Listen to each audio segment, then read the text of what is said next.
जय हिंद दोस्तों। कैसे हो आप सभी।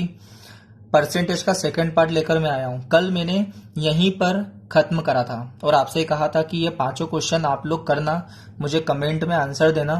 तो बहुत कम लोगों के आंसर आए, या फिर अगर मैं कहूं तो अभी तक मेरे को शायद एक भी नहीं दिखा जिसने ये आंसर दिए हैं। ठीक है, चलिए मैं वापस से करता हूं इसको आपके लिए। यहाँ देखिए, मुझे 3/8 कितना परसेंट है ये फाइंड आउट करना है।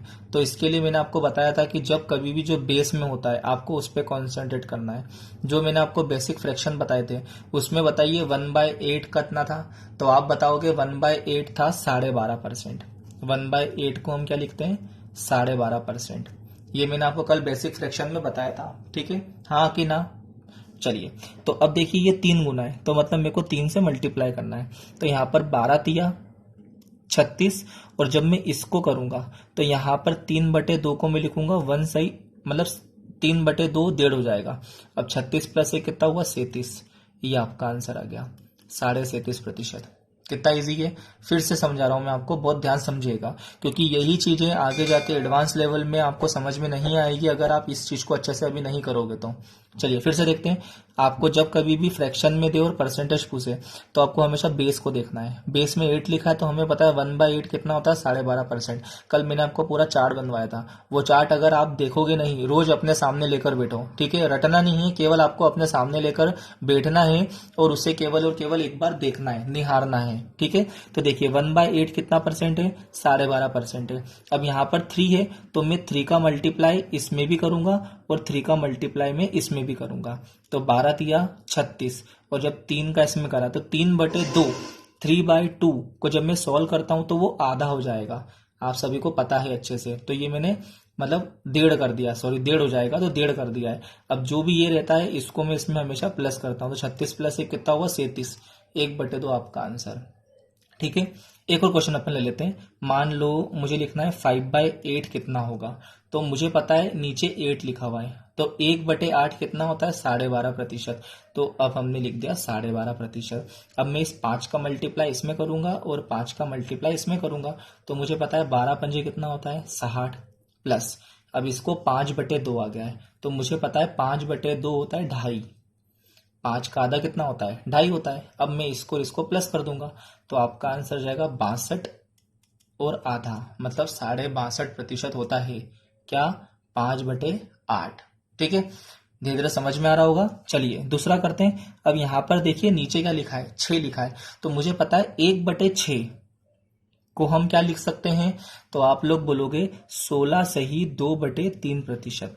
अब इन फ्यूचर में जहां भी 1/6 आएगा तो आपको याद आना चाहिए कि 1/6 को 16 सही 2/3% बोलते हैं।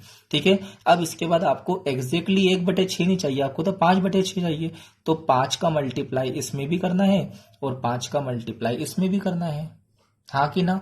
तो चलिए अब करते हैं। तो मुझे पता है 16 पंजे कितना होता है, तो 16 पंजे होता है 80, प्लस इसका भी करेंगे तो 5 दूना हो जाएगा 10, 10/3। अब 10/3 को अगर मैं सोल्व करूंगा तो मैं 10/3 को अभी तो आपको ऐसे सोल्व करके बता रहा हूं, पर आपको ऐसे नहीं करना है। 3 तिया कितना होता है, 9, 1, तो इसको लिख सकता हूं मैं 3 सही 1/3। 10/3 को क्या लिख सकते हैं, 3 सही 1/3। मैं यहीं पे कर देता पर आपको केवल समझाने के लिए लिख रहा हूं। तो देखिए आपको इसको और इसको प्लस करना होता है, तो 80 प्लस 3 कितना होता है, 83, 1/3%। ये आपका आंसर। ठीक है, चलिए इसको ओपन और करते हैं। 5/6 नहीं होता, मान लो 2/6 होता, तो 2/6 कितना प्रतिशत है, तो बहुत इजी है। चलिए हमको पता है 1/6 कितना होता है, 16 सही 2/3% होता है, 1/6। अब यहाँ पर 2 गुना है तो मैं 2 का मल्टीप्लाई इसमें भी करूंगा, 2 का मल्टीप्लाई इसमें भी करूंगा। तो देखिए जब हम करते हैं तो 16 दूना कितना होता है, 32, 2 दूना 4। तो यहाँ पर देखिए 4/3 है, तो इसको मैं लिख सकता हूँ 3 एकम 3 होगा ना। यहाँ देखिए जब मैं 4 को 3 से करूंगा तो 3 एकम 3 होगा, 1 बचेगा, तो मैं लिख सकता हूँ 1 सही 1/3। तो 4/3 को लिख सकता हूँ मैं 1 सही 1/3। तो अब मुझे रूल के अकॉर्डिंग इसको और इसको प्लस करना है, तो 32 प्लस 1 कितना होता है, 33। तो मेरा आंसर आ गया 33 सही 1/3%। मतलब 2/6 को हम क्या लिखेंगे, 33 सही 1/3%। मैं फिर से आप सभी को कह रहा हूं, ये चीज आपको समझ में आएगी तो ही आप परसेंटेज को अच्छे से कर पाओगे, और परसेंटेज को अगर आपने अच्छे से कर लिया तो आने वाले चैप्टरों में आपको इतनी प्रॉब्लम नहीं होगी। ठीक है, चलिए तीसरा क्वेश्चन देखते हैं। 7/15। अब मेरे को पता है 1/15 को मैं क्या लिख सकता हूं, तो 1/15 को मैं लिख सकता हूं 6/2/3%। 1/15 को हम क्या लिख सकते हैं, 6/2/3%। अब जब 1/15 को 6/2/3% में लिख सकता हूं, तो अब मैं 7/15 को क्या लिखूंगा, तो 7 का मल्टीप्लाई में इसमें भी करूंगा और 7 का मल्टीप्लाई में इसमें भी करूंगा। तो देखिए हम करते हैं, तो 7 6 कितना होता है, 42। ठीक है, अब यहां पर भी करेंगे तो यहां पर हो जाएगा 14/3। अब मुझे पता है यहां पर 3 चौक 12 आता है, तो मतलब 4/2/3 इसको लिख दूंगा मैं, 14/3 को लिख दूंगा 4/2/3। कैसे लिखेंगे, तो आप लोग को अगर अभी समझ में नहीं आ रहा है तो आप ऐसे कर लिया करो। तो यहाँ पर लिखेंगे तो 3 4 जा 12, यहाँ पर 2 आया तो 4 इंटीजर 2/3 ये लिखा। अब रूल के अकॉर्डिंग इसको और इसको प्लस करना है, तो 42 + 4 कितना हुआ, 46 और 2/3 आपका एज इट इज। तो ये आपका आंसर आ गया 46 इंटीजर 2/3। देखिए बहुत जल्दी हो रहा है। अगर आप इसको ऐसे नहीं करोगे तो प्रॉब्लम आएगी। 7 में 100 का मल्टीप्लाई करोगे, 700 लिखोगे और 700 को 15 से करोगे और उसके बाद आपका आंसर आएगा, टाइम लगेगा। तो आप लोग थोड़ा सा सोचिए, समझने की कोशिश करिए। तो अब आपको केवल ध्यान रखना है, जैसे क्या ध्यान रखना है कि 1/8 आ जाए तो वो 12.5% है, 1/6 आ जाए तो 16/2/3% है, एक और कहाँ चला गया था, मान लो 1/15 आ जाए तो 6/2/3% है। ठीक है, ऐसे ही अब यहां देखो क्या आया है, 1/7 आया है। 1/7 को मैं क्या लिखूंगा, 14/2/7। 1/7 की वैल्यू होती है 14/2/7%। अब अगर आपने ये देख लिया है तो आपको केवल और केवल मेरे साथ इसको इमेजिन करना है। इमेजिन करोगे तो आपका इजीली आंसर आएगा। चूंकि यहाँ तो आपको 5 चाहिए, तो मैं 5 का मल्टीप्लाई इसमें भी करूंगा और 5 का इसमें भी करूंगा। तो अब मुझे पता है 14 कितना होता है, तो शायद 14 70 होता है, तो हमने लिख दिया 70। ठीक है, और 5 का मल्टीप्लाई से 5 दूना 10, तो यहाँ पर जाएगा 10/7। मुझे पता है इसको लिखेंगे हम 1/3/7। ठीक है, 10/7 को अगर मैं सॉल्व करूंगा, मैं यहाँ कर देता हूँ 10 को 7 से, तो 7 एकम 7, यहाँ पर 3 आया तो 1/3/7। 1/3/7। अब इस 70 को इसमें प्लस कर दूंगा, 70 + 1 कितना हुआ, 71/3/7% आपका आंसर। मतलब 5/7 की वैल्यू है 71/3/7। बहुत इजी है, बहुत अच्छे से आपका आंसर आएगा अगर आप इसको अच्छे से समझ रहे हो तो। ठीक है, चलिए अपन ये देखते हैं 7/24 कितना प्रतिशत है। तो अब आपको निकालना है 1/24 कितना प्रतिशत होता है। तो मैंने आपको बताया है 1/24 को आप लिख सकते हो 4/1/6%। 1/24 की वैल्यू होती है 4/1/6। वो जो चार्ट मैंने आपको लिखवाया है वो आपको अपने सामने रखना है, और जब भी आप परसेंटेज करने बैठो तो वो चार्ट को अपने सामने लेके बैठो। जब कभी भी ऐसी प्रॉब्लम आए तो वो चार्ट को देखो, रटना नहीं है, आपको केवल देखना है। ठीक है, एग्जैक्टली तो हमको 7 चाहिए, तो अब 7 से मल्टीप्लाई यहाँ पर भी करेंगे और 7 से यहाँ पर भी करेंगे। तो मुझे पता है 7 4 से कितना होता है, 28 होता है, तो 28 मैं यहाँ लिख रहा हूँ। ठीक है, 7 4 28 और यहाँ पर 7 1 7 होगा, तो मुझे 7/6 चाहिए। अब ये तो बड़ा छोटा हो गया। ठीक है, तो इसको मैं सॉल्व करूंगा, तो जब मैं 7 का 6 में करूंगा तो 6 1 6, यहाँ 1 बचेगा तो 1 इंटीजर 1/6 लिखेंगे। तो यहाँ पर मैं लिख दूं 28 + 1 इंटीजर 1/6। 28 + 1 कितना हो जाएगा, 29। तो 29 इंटीजर 1/6% होगा 7/24। ठीक है, अब आपको शायद समझ में आया होगा, और अगर अभी भी समझ में नहीं आया तो वीडियो को वापस से देखिए, बहुत इंपॉर्टेंट है। तो चलिए अब मैं आपको और थोड़ा सा एडवांस लेवल पे लेकर चलता हूं।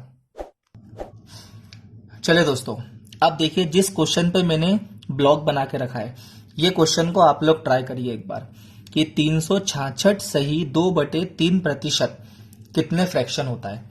हम यहां पर अब चेंज करेंगे परसेंटेज टू फ्रैक्शन। शायद आप लोगों को बहुत समय लगेगा इसको सॉल्व करने में। कैसे, सबसे पहले 366 का 3 में मल्टीप्लाई करेंगे, जो भी आएगा उसमें 2 प्लस करेंगे, फिर डिवाइड बाय 3 लिखेंगे, परसेंटेज का साइन हटाएंगे और डिवाइड बाय 100 करेंगे। फिर इसको क्या करेंगे, जिस भी टेबल से कटता है उससे काटेंगे, और फिर आपका क्या आएगा, फ्रैक्शन में आंसर आएगा। इसके अलावा अगर आप कुछ और करते हो तो बहुत अच्छी बात है, अगर आप ये कर रहे हो तो आप पिछड़ जाओगे।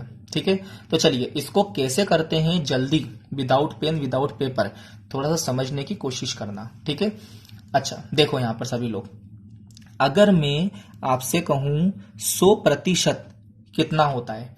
तो अब आप कहोगे 100% को अगर मुझे निकालना है तो 100 लिखा, प्रतिशत का साइन हट के डिवाइड में क्या लगता है 100 लगता है, इससे कैंसिल करूंगा तो कितना आएगा 1 आएगा।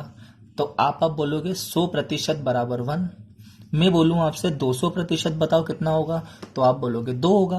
कैसे, आप बोलोगे 200, प्रतिशत का साइन हटा, डिवाइड में 100 लगाया, ये दो जीरो कैंसिल, आपका आंसर आ गया 2। मतलब यहां से हमने ये चीज सीखी कि 100% 1 होगा, 200% 2 होगा, 300% 3 होगा, 400% 4 होगा, 500% 5 होगा, 1300% 3 होगा, सॉरी 1300% 13 होगा। मतलब जितने 100% है उतने ही आपका क्या होगा आंसर होगा, हाँ कि ना। तो चलिए अब इन चीजों को हम थोड़ा सा इसमें लगाने की कोशिश करते हैं, ठीक है।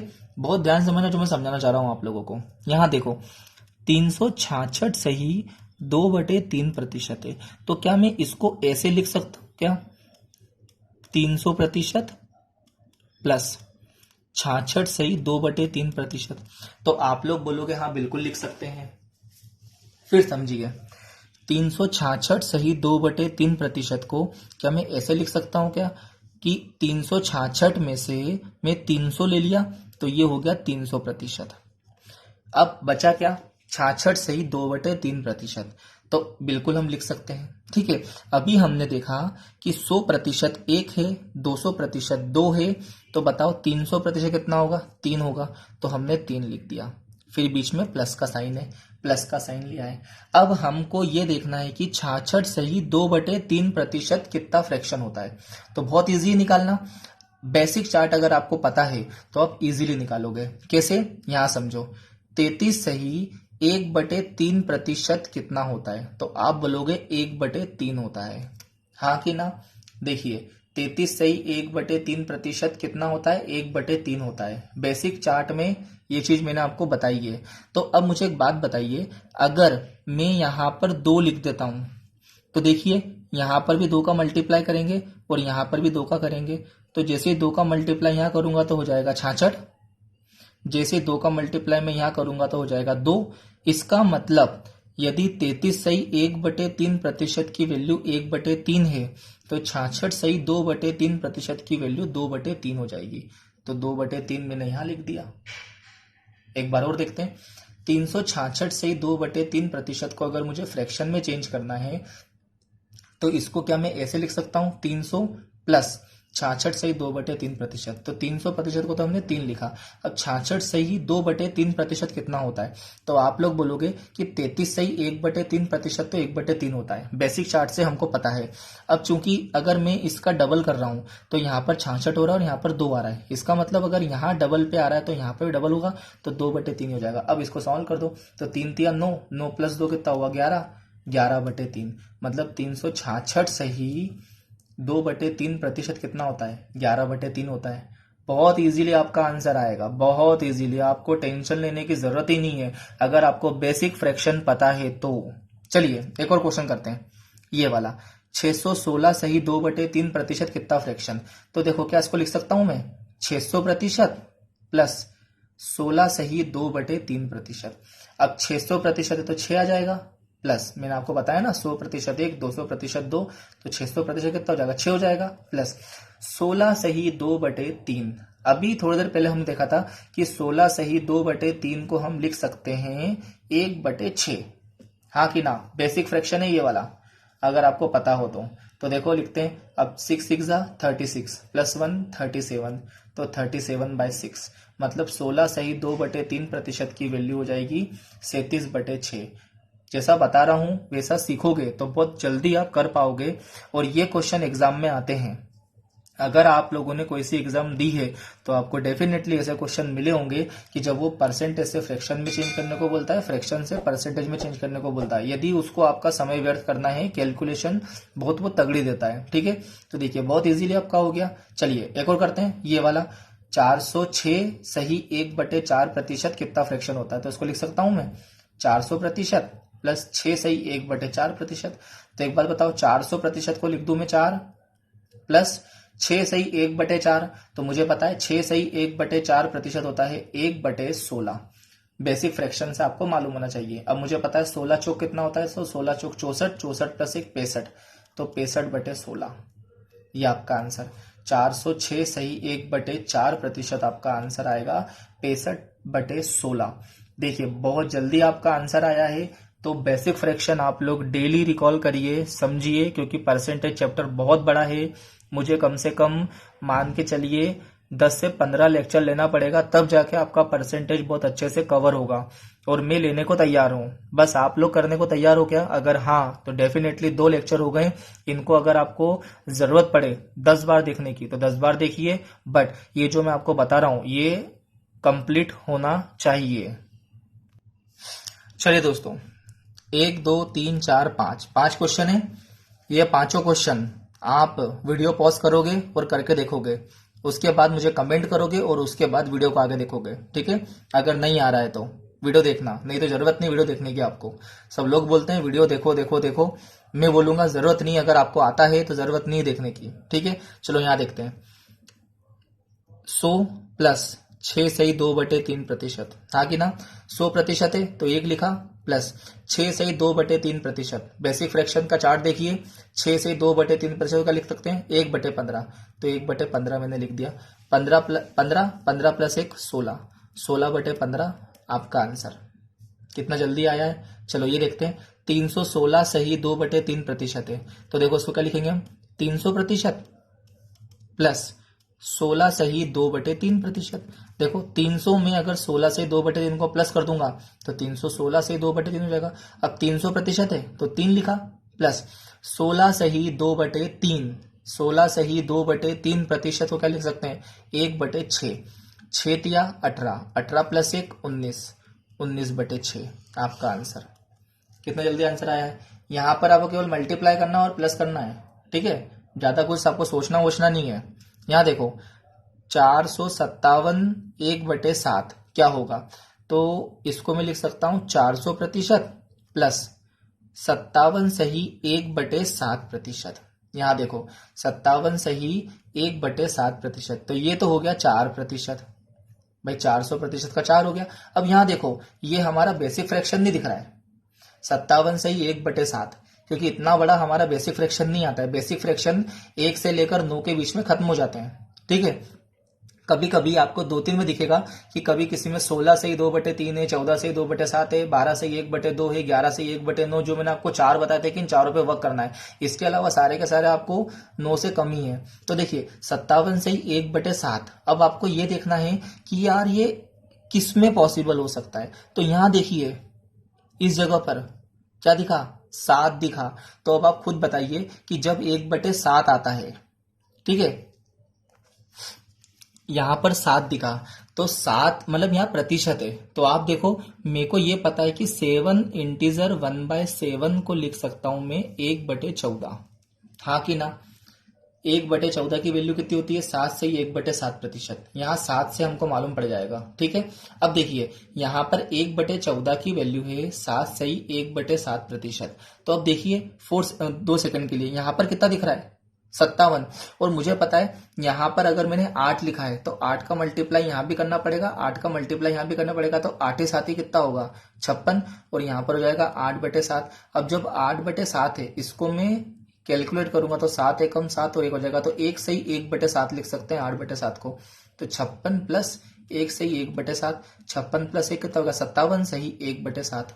ये देखो आपका आंसर आ गया। ये सोचना है मन में, ठीक है? आप लोग इसको कर भी सकते हो शुरुआत में, जब आपका एकदम से दिमाग नहीं चलेगा तो इसको आप प्रैक्टिस करोगे तो इजीली आपको समझ में आएगा। तो देखिए 57 से ही 1/7 को हम लिख सकते हैं 8/14, ठीक है? ये आपका बहुत जल्दी आएगा। ये कैलकुलेशन मैं आपको जो ट्रिक्स बता रहा हूं ना उसके अकॉर्डिंग बहुत जल्दी आपका आंसर आएगा। तो अब इसको करते हैं अपन। तो 14 चौक कितने होते हैं, 56, 56 प्लस 8, 56 प्लस 8, तो 8 और 10 और 14 64, तो हो जाएगा 64/14। ये आपका आंसर जल्दी आएगा, यकीन मानिए। बस आपको थोड़ा सा धैर्य रखना पड़ेगा, प्रैक्टिस करनी पड़ेगी, इजीली आपका आंसर आएगा कि 457 से 1/7 को आप लिख सकते हो 64/14। करके देख लेना इसको बेसिक से, इससे ज्यादा समय लगेगा। बस थोड़ा समझना, समझ में नहीं आ रहा है तो वीडियो को बार बार देख सकते हो, चलो ये देखते हैं, 7/13 कितने प्रतिशत है। ये वही मैंने आपको क्वेश्चन रिपीट करा है, तो इसका आंसर आप लोग मुझे कमेंट में देंगे कि इसका आंसर क्या है। ठीक है, चलिए ये देखते हैं, 906 सही 1/4%। तो मैं लिख दूं इसको 900% प्लस 6 सही 1/4%। तो 900% तो 9 हो गया, और मुझे पता है 6 सही 1/4। ठीक है, 6 सही 1/4 1/16 होता है। ठीक है, ये बेसिक फ्रैक्शन में आपको ध्यान रखना है। 6 से 1/4% को हम क्या लिख सकते हैं, 1/16। अब मुझे पता है 16 नंबर कितना था, 144 प्लस 1 145/16। ये आपका आंसर।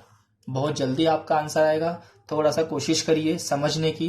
वीडियो थोड़ा लंबा हो गया है मुझे पता है, पर फिर भी आप लोग कोशिश करिए। कल के लेक्चर में मैं आपको सिखाऊंगा कि फ्रैक्शन से परसेंटेज में थोड़े से अच्छी, मतलब बोल सकते हैं उसको अपन थोड़ा सा स्मार्ट वे में कैसे करेंगे। ठीक है, जैसे फॉर एग्जांपल 37/12 कितने परसेंट होता है। ठीक है, 37/12 कितने परसेंट होता है, तो ये मैं आपको बताऊंगा कि आप केवल और केवल थिंकिंग पावर से कैसे सो कर सकते हो। मतलब यहाँ पर आपको जो मैंने पहले बताया है वैसे भी कर सकते हो, पर उसके अलावा मैं आपको एक नई टेक्निक बताऊंगा जिससे आपका आंसर ये और जल्दी आएगा। ठीक है, तो चलिए हम मिलते हैं कल के लेक्चर में। बट उसके पहले जो मैंने आपको 2 क्वेश्चन दिए हैं, एक क्वेश्चन तो ये वाला दिया है, और इसके पहले मैंने आपको ये 5 करने के लिए कहे थे। ठीक है, तो इन 5 करना, आंसर मैच करना और देखना आपका आया है कि नहीं आया है। ठीक है, चलिए मिलते हैं अगले लेक्चर में। धन्यवाद।